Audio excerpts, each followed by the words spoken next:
Hi hello ನಮಸ್ಕಾರ friends, welcome to Chinnu's YouTube channel. Friends, ಇವತ್ತಿನ ನಮ್ಮ ಸ್ಪೆಷಲ್ ರೆಸಿಪಿ ಮಾವಿನಕಾಯಿ ತೊಕ್ಕು ಅಥವಾ ಚಟ್ನಿ. ಮಾವಿನಕಾಯಿ ಸೀಸನ್ ಬಂದುಬಿಟ್ರೆ ಅಂತೂ ಅವುಗಳದ್ದೇ ಕಾರ್ಬಾರು. ಎಲ್ಲಿ ನೋಡು ಮಾರ್ಕೆಟಲ್ಲಿ ಹಸಿ ಮಾವಿನಕಾಯಿ, ಹಣ್ಣು ಮಾವಿನಕಾಯಿ ಎಲ್ಲ ಕಡೆ ಒಂದು ರೆಸಿಪಿಗಳನ್ನ, ಅಡುಗೆಗಳನ್ನ ಮಾಡ್ತಾನೆ ಇರ್ತೀವಿ. ಇವತ್ತು ಕೂಡ ನಾವು ಮಾವಿನಕಾಯಿ ತೊಕ್ಕು ತುಂಬಾ ದಿನ ಇರುತ್ತೆ ಇದು, ಮತ್ತೆ ಊಟ ಕೂಡ ಬೋರ್ ಅನ್ಸಲ್ಲ, ತುಂಬಾ ಚೆನ್ನಾಗಿರುತ್ತೆ. ಅನ್ನಕ್ಕೆ, ಚಪಾತಿಗೆ, ಮುದ್ದೆಗೆ, ದೋಸೆಗೆ ಎಲ್ಲಾನು ತುಂಬಾ ಸೂಪರ್ ಆಗಿರುತ್ತೆ. ಅದನ್ನ ಹೇಗ್ ಮಾಡೋದು ಅಂತ ನೋಡೋದಕ್ಕೂ ಮೊದಲು ಇನ್ನೂ ಯಾರೆಲ್ಲ ನಮ್ಮ ಚಾನಲ್ಗೆ ಸಬ್ಸ್ಕ್ರೈಬ್ ಆಗಿಲ್ಲ, ಪ್ಲೀಸ್ ಈಗಲೇ ಸಬ್ಸ್ಕ್ರೈಬ್ ಆಗಿ. ಈಗ ನೋಡಿ, ನಾನು ದೊಡ್ಡ ಸೈಜ್ ಇಂದು ಒಂದು ಮಾವಿನಕಾಯಿನ ತಗೊಂಡಿದ್ದೀನಿ. ಈ ಚಿಕ್ಕದಿದು ಹುಳಿ ಸಿಕ್ಕಿದ್ರೆ ಅದನ್ನು ತಗೋಬಹುದು. ಅದನ್ನ ಈ ತೊಟ್ಟು ಮತ್ತೆ ತೊಕೆ ಕಟ್ ಮಾಡಿಬಿಟ್ಟು ಈ ತರಕ್ಕೆ 2 ಪೀಸ್ ಮಾಡ್ಕೋಬೇಕು. ಇದು ನೋಡಿ, ಓಟೆ ಬೀಜನ ತೆಗೆದು ಬಿಡಬೇಕು. ಇದು ಬೀಜ ನೋಡಿ, ಇಲ್ಲಿ ನಾನು ತೋರಿಸ್ತಾ ಇದ್ದೀನಿ. ಬೀಜ ಇನ್ನೂ ಚೆನ್ನಾಗಿ ಬಲ್ತಿದ್ರೆ ಅದು ಆ ತರ ಓಪನ್ ಆಗೋದೇ ಇಲ್ಲ.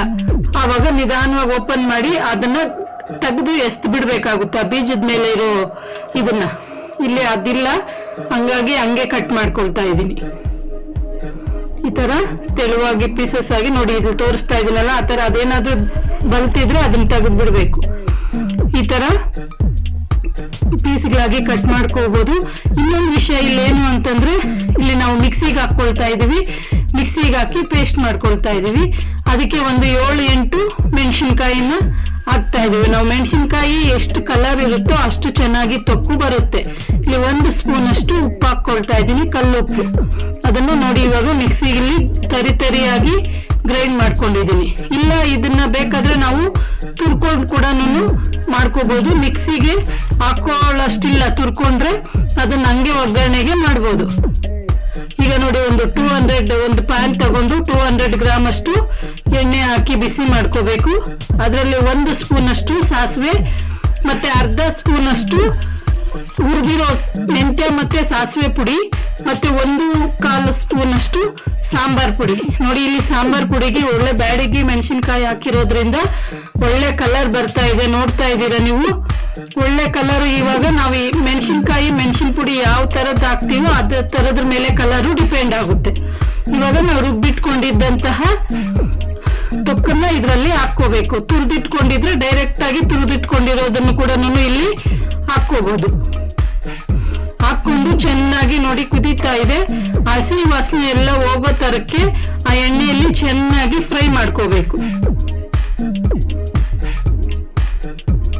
ಮೊದಲೇ ಆ ಪುಡಿಗಳನ್ನೆಲ್ಲಾನು ಎಣ್ಣೆಯಲ್ಲಿ ಒಂದ್ಸಲ ಫ್ರೈ ಮಾಡ್ಕೊಂಡಿರ್ಬೇಕು.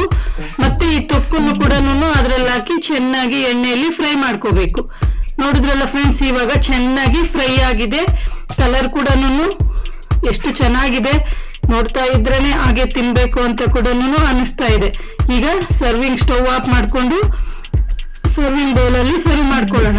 ಇದು ಚೆನ್ನಾಗಿ ಆರಿದಾದ್ಮೇಲೆ ಗಾಜಿನ ಬಾಟ್ಲಿಗೆ ಹಾಕಿ ಇಟ್ಕೊಂಡ್ರೆ, ಫ್ರಿಡ್ಜ್ ಅಲ್ಲಿ ಇಡದೇ ಇದ್ರೆ ಕೂಡ ಒಂದು 10-15 ದಿನಗಳ ಕಾಲ ಚೆನ್ನಾಗಿರುತ್ತೆ, ಸೂಪರ್ ಆಗಿರುತ್ತೆ.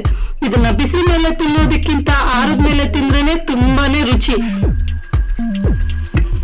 ಆದ್ರೆ ಫ್ರಿಡ್ಜ್ ಅಲ್ಲಿ ಇಟ್ರೆ ಅಂತೂ ತಿಂಗಳಾನ್ಗಟ್ಲೆ ಇರುತ್ತೆ. ನೋಡಿದ್ರಲ್ಲ ಫ್ರೆಂಡ್ಸ್, ಇಷ್ಟೇ ಈ ನಮ್ಮ ಮಾವಿನಕಾಯಿ ತೊಕ್ಕು ಅಥವಾ ಚಟ್ನಿ. ಈ ವಿಡಿಯೋ ನಿಮ್ಗೆ ಇಷ್ಟ ಆಯ್ತು ಅಂತ ತಿಳ್ಕೊತೀನಿ. ಈ ವಿಡಿಯೋ ನಿಮ್ಗೆ ಇಷ್ಟ ಆಗಿದ್ರೆ ಲೈಕ್ ಮಾಡಿ, ಶೇರ್ ಮಾಡಿ, ಕಮೆಂಟ್ ಮಾಡಿ, ಹಾಗೆ ಸಬ್ಸ್ಕ್ರೈಬ್ ಮಾಡ್ಕೊಂಡು ಪಕ್ಕದಲ್ಲಿರುವ ಬೆಲ್ ಬಟನ್ ಒತ್ತೋದನ್ನ ಮಾತ್ರ ಮರಿಬೇಡಿ. ಈ ವಿಡಿಯೋ ನೋಡಿದ್ದಕ್ಕೆ ಧನ್ಯವಾದಗಳು. Thank you.